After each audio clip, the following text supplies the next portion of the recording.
वो है संधि। संधि कई एग्जामों के लिए महत्वपूर्ण है, जैसे यूपीपी, यूपीएसआई, लेखपाल और कई एग्जामों में, कॉम्पिटिटिव एग्जाम में आती है। तो इसको जो है टीजीटी पीजीटी ले लीजिए, तो इसको हम लोग बहुत ध्यान से पढ़ेंगे, क्योंकि ये सरल है लेकिन लापरवाही की वजह से कठिन हो जाता है। तो संधि का आप लोग जानते हो क्या साधारण अर्थ होता है? संधि का मतलब होता है मिलना या योग। अब यहाँ कौन मिलता है? वर्ण मिलते हैं, तो वर्णों के योग को हम संधि कहते हैं। लेकिन कैसे ये योग? बिल्कुल सेम टू सेम नहीं, ये विकार के साथ मिलते हैं। तो इसकी सामान्य परिभाषा आपकी क्या हो जाएगी? देख लीजिए भाई आप लोग, जब दो वर्ण आपस में मिलते हैं और विकार उत्पन्न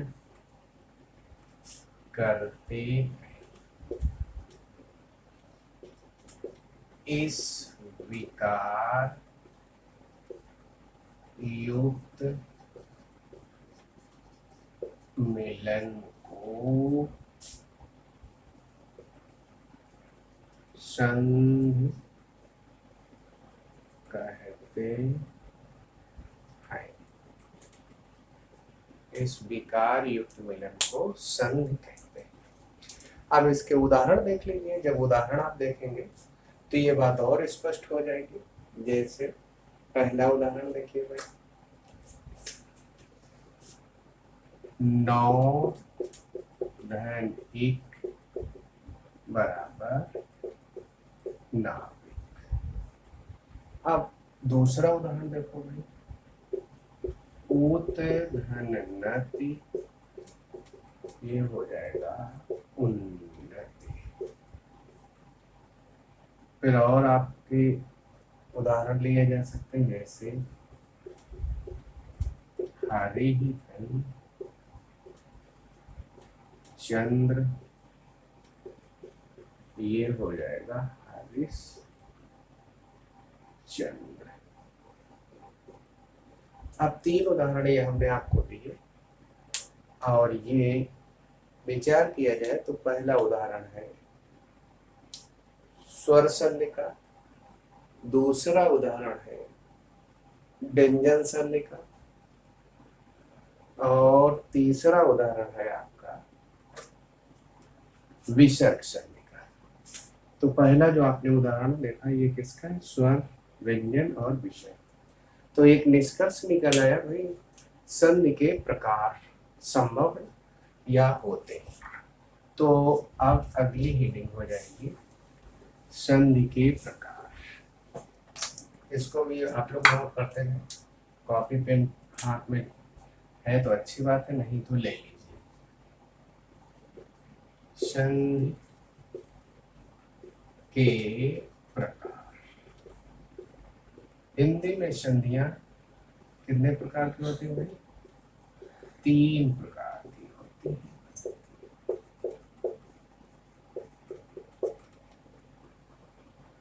स्वर संधि,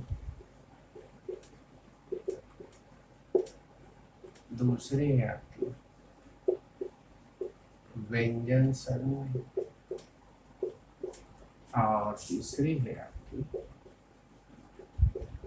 विसर्ग संधि। तो अब तीनों संधि भाई एक साथ तो संभव नहीं है, तो एक एक करके पढ़ते हैं। और इसमें पहली हेडिंग आप लोग डालिए स्वर संधि। क्या हेडिंग पड़ेगी आपकी? स्वर संधि। स्वर संधि की क्या पहचान है? प्रथम शब्द या पद इसे कह सकते हैं के अंत में स्वर हो और दूसरे शब्द के प्रारंभ में स्वर हो तो इस प्रकार की संधि को स्वर संधि कहते हैं। अब देख लीजिए भाई, ये स्वर संधि का एग्जाम्पल आगे पढ़ेंगे हम लोग, तो ये आप लोग नोट करते जाइए, नहीं तो ध्यान से सुने। अब इसके एग्जाम्पल हम देने जा रहे हैं, उदाहरण देने जा रहे हैं स्वर संधि के। और इसमें पहला उदाहरण देखो भाई,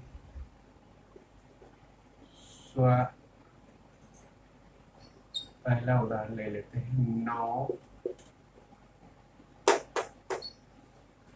इस उदाहरण में आप देखिए, विद्या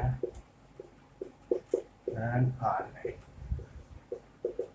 हो जाएगा आपका विद्यालय। दूसरा उदाहरण देखिए, सूर्य धनोदय सूर्योदय। तीसरा उदाहरण देखिए, एक धन एक एक एक। चौथा उदाहरण है आदि धन आयन अध्ययन। अध्ययन भाई स्पेलिंग मिस्टेक अर्थात वर्तनी त्रुटि में भी आता है। और एक और उदाहरण दे दीजिए, पौधन अक पावक। अब आपको ये लग रहे होंगे उदाहरण तो बड़े सरल सरल है, हाँ सरल है, लेकिन इनके पीछे कुछ एक रहस्य है। तो देखिए, आप लोग ध्यान से विचार कीजिए। पहला उदाहरण जो है वो आपका बैठ रहा है दीर्घ संधि का।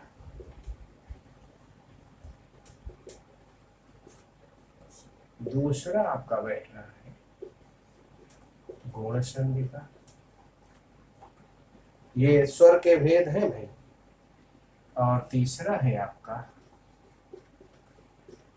वृद्धि संधि।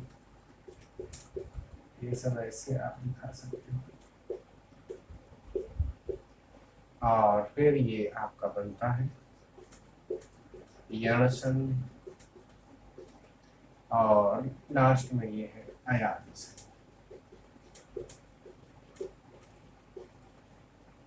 अब आपको इससे एक सीख लेनी चाहिए कि स्वर संधि के भेद स्वतः हो गए। कितने भेद किए जा सकते हैं? 5। अब नाम आपके सामने, पहला इसका क्या है? दीर्घ स्वर संधि, गुण स्वर संधि, वृद्धि स्वर संधि, यण स्वर संधि, अयादि संधि। अब जो स्वर संधि के अंतर्गत पढ़ रहे हैं, इसलिए बार बार स्वर कहना आवश्यक है। अब ये भी 5। अब आपकी हेडिंग ये पढ़ सकती है स्वर संधि के भेद, तो भाई हेडिंग डाल दीजिए।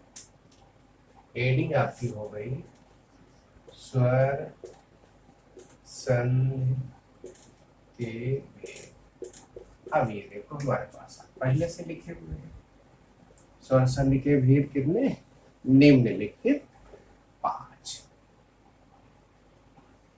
भेद।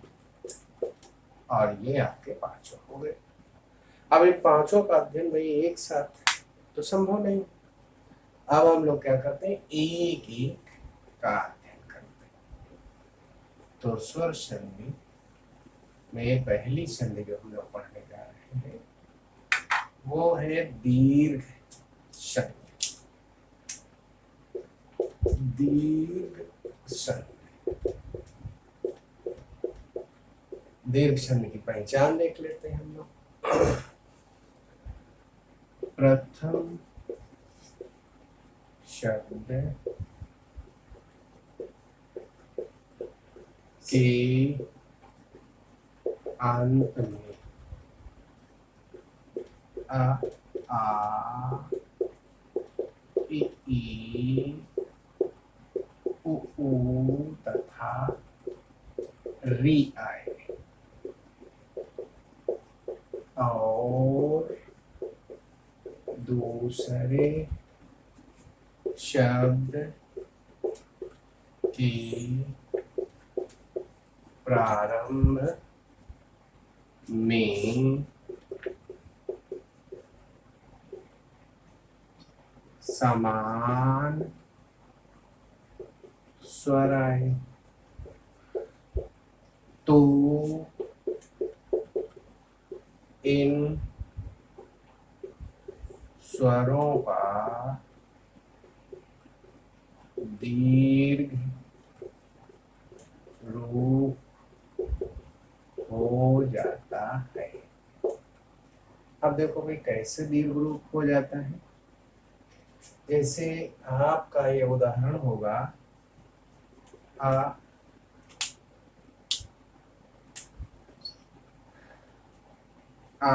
धन आ बनेगा आपका दीर्घ आ अर्थात बड़ा। फिर इसको हम ऐसे भी लिख सकते हैं आ धन बड़ा बराबर, ये बड़ा नहीं आ ई ऐसे उच्चारण होते हैं, तो इसमें ये आ हो गया। अब इसके बाद में अब इसको हम पलट सकते हैं, बड़ा धन छोटा बराबर बड़ा, बड़ा धन बड़ा आ बराबर बड़ा। हमने आपको वर्णमाला पढ़ाते समय ये चीज बताई थी कि इनको छोटा बड़ा आ कहना ठीक नहीं है।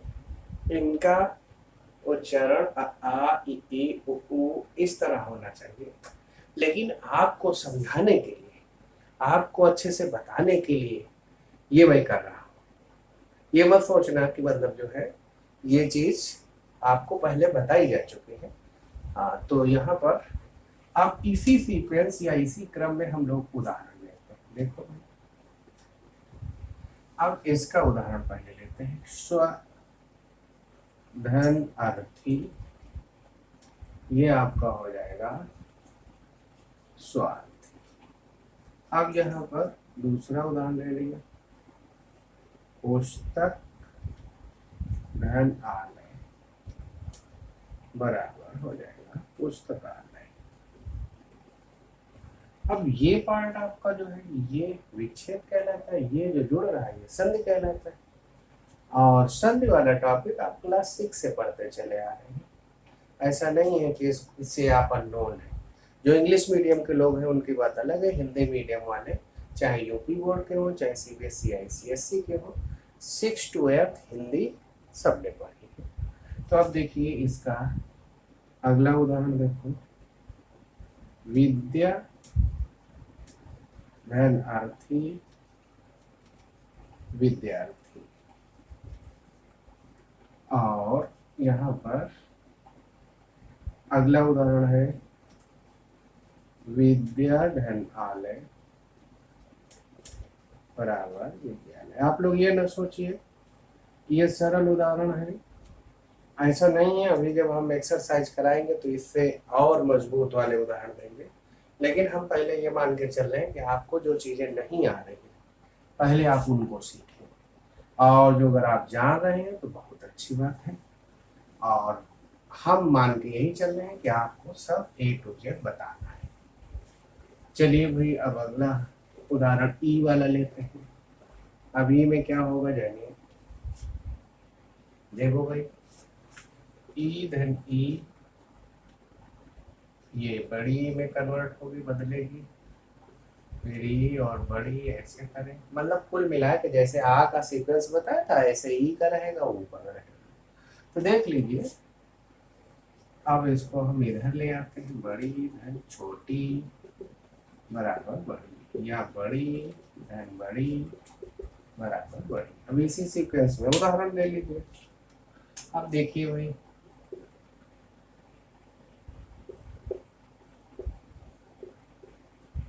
ये हमने आपको बताया था, पहला पार्ट इसका विच्छेद है, दूसरा संधि।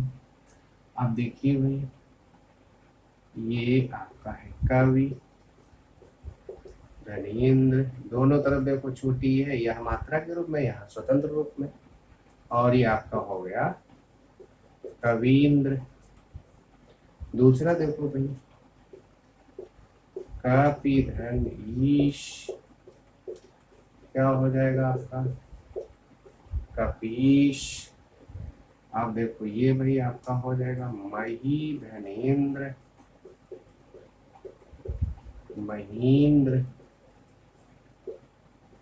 फिर अगला हो जाएगा रजनी, रनीश, रजनीश। रजनीश भाई चंद्रमा का पर्यायवाची है। मही जो है ये पृथ्वी का पर्यायवाची है। अब वो वाले उदाहरण हम लोग लेते हैं भाई। चलिए भाई, वो को आप सीक्वेंस नहीं लिखेंगे, सीक्वेंस में उदाहरण ही सीधे देखते हैं। तब देखो भानु, धनोदय, भानुदय। अगला है लघु, धनूर्मी।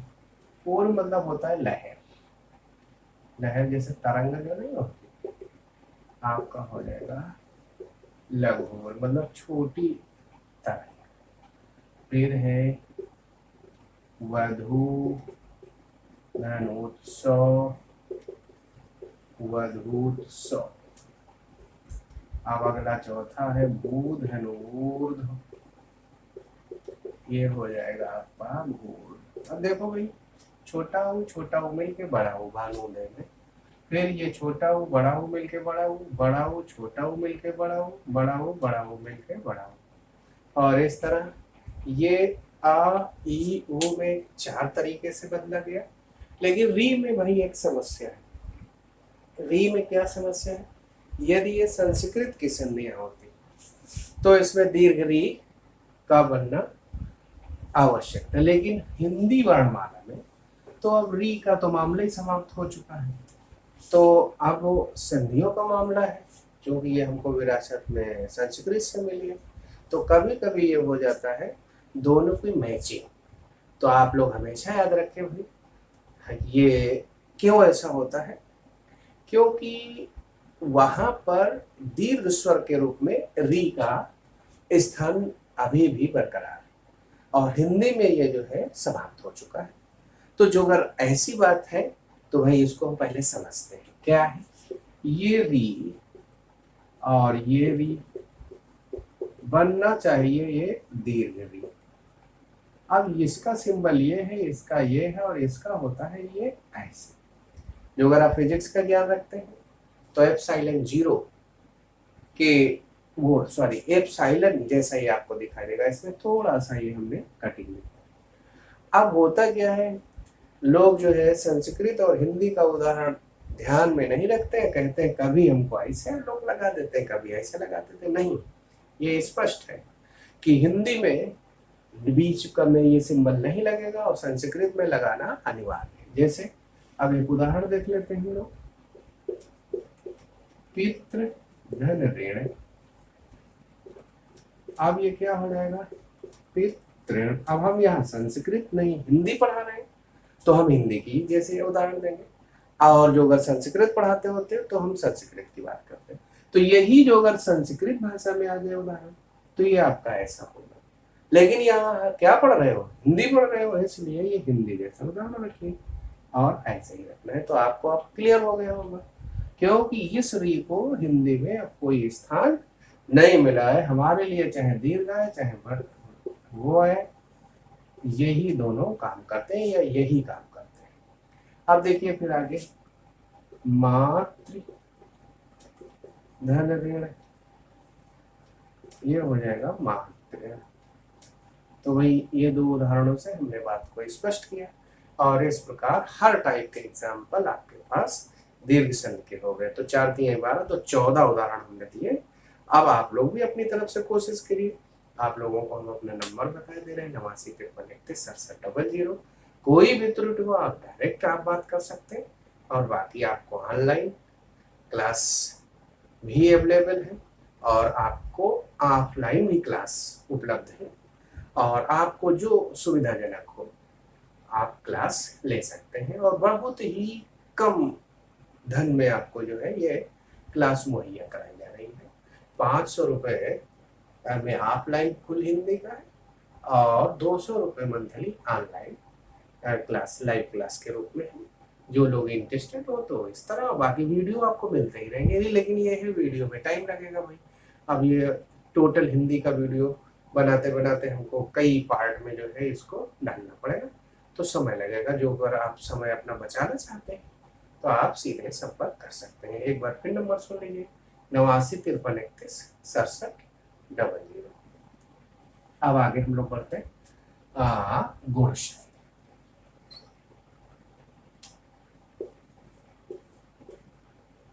अब गुण संधि भाई क्या होती है, इसकी पहचान देख लेते हैं हम लोग।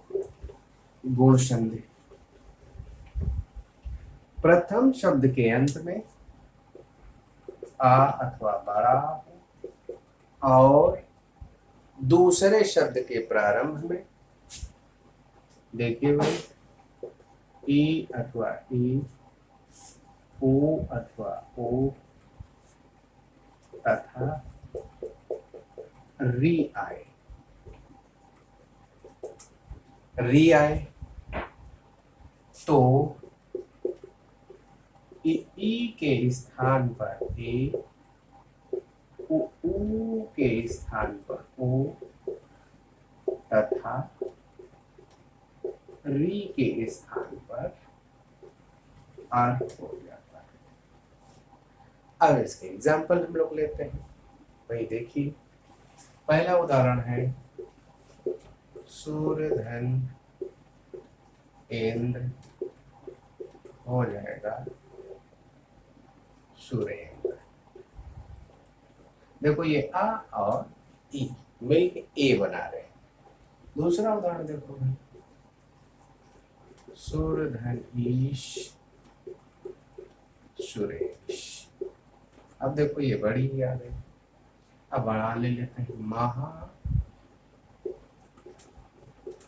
महाधन इंद्र, ये हो जाएगा महेंद्र।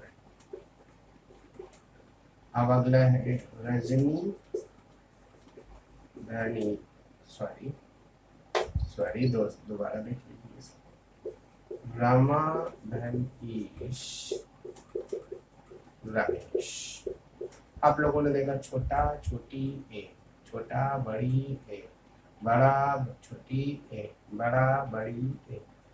संधियों में एक चीज ध्यान रखने वाली बात होती है, आप लोगों को बताए गए कि दोनों पदों में सार्थकता होनी चाहिए। अब जैसे यहाँ पर हम सुराधनी इस कर देते तब भी सुरेश हो जाता है, लेकिन सुर देवता के परिप्रेक्ष्य में कितना अच्छा शब्द है।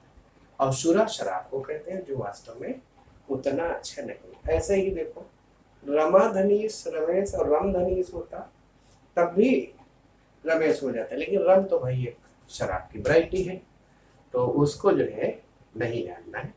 तो रम शब्द से बेहतर हमारा रमा है। रमा किसका पर्यायवाची है, आप लोग जानते हैं, किसी देवी का।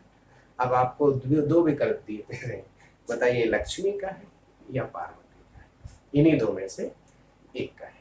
ठीक, कुछ चीजें आपको इसलिए छोड़ दे रहे हैं कि कमेंट के माध्यम से आप जवाब दीजिए, फिर हम देखते हैं कि आपके पास भी क्या कितना मटेरियल है।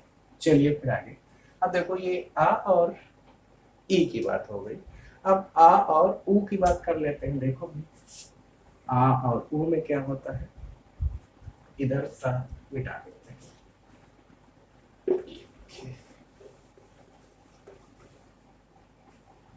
हाँ देखो भाई, ये सूर्य धन उदय, सूर्योदय। देख रहे हैं आप लोग, आ और ऊ मिलके ओ बन रहा है। महाधन उदय, महोदय। अब देखो छोटा आ के साथ छोटा ऊ और बड़ा आ के साथ छोटा ऊ, मतलब छोटा ऊ का ऑपरेशन हो गया। अब बड़ा ऊ को लेते हैं। देखो महाधन ऊर्जस्वी,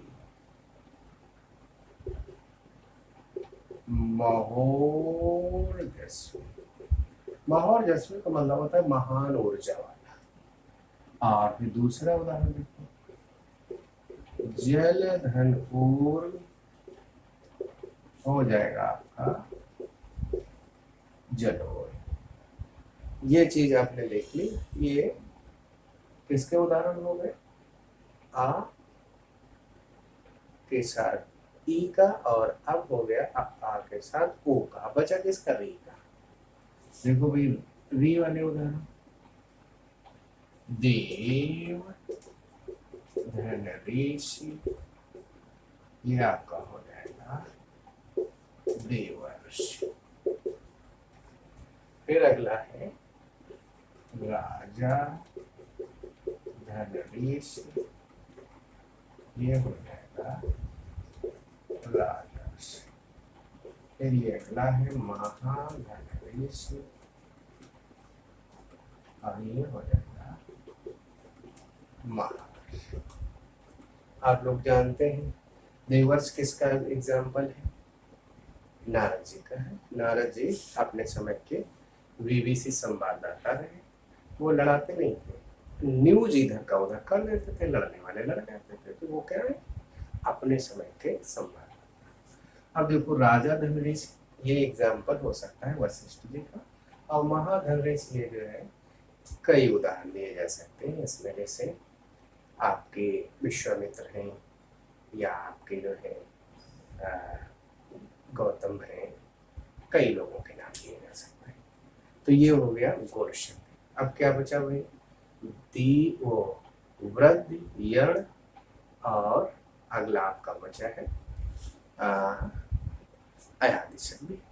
तो इसको जो है हम लोग अगले वीडियो में देखते हैं। आज बस इतना ही।